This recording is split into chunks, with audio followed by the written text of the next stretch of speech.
financial literacy would be maybe a question that somebody would ask.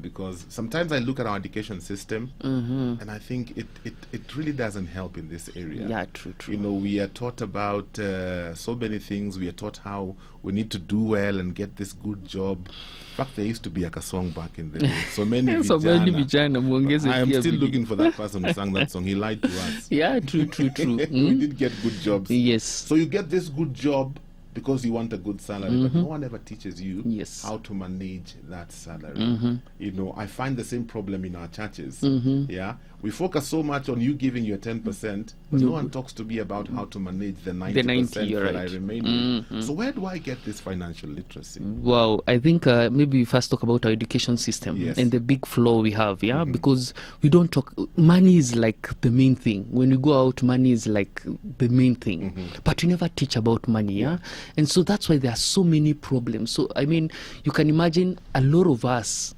have an almost, we know how much you'll earn at the end of the month. We know how much you'll earn at the end of the year. So it sounds easy to be able to just plan ahead. I know how much I'm earning, I know how much is living.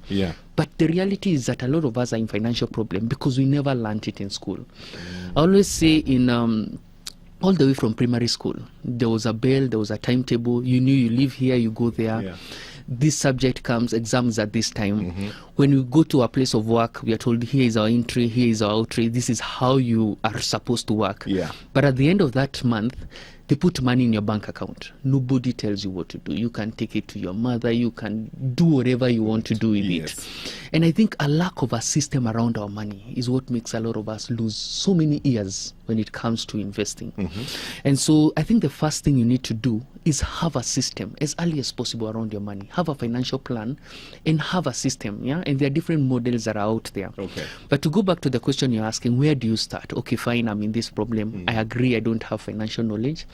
So there are various things. Of course, the internet, we said it has information and misinformation. So it's important to know where to get the right stuff.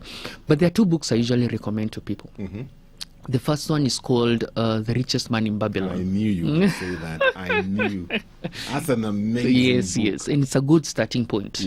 And so I know many of us don't like reading. Just look for a summary online. And it will take you. It's a short book. By the way. It's a story. It's really, and these are good starting points because they help you understand how money works. Another book, of course, I would recommend is Rich Dad. Of course, Kiyosaki is big, and I think he's really helped in demystifying and bringing financial literacy. Let's be honest, And so of course, he's written a couple of books.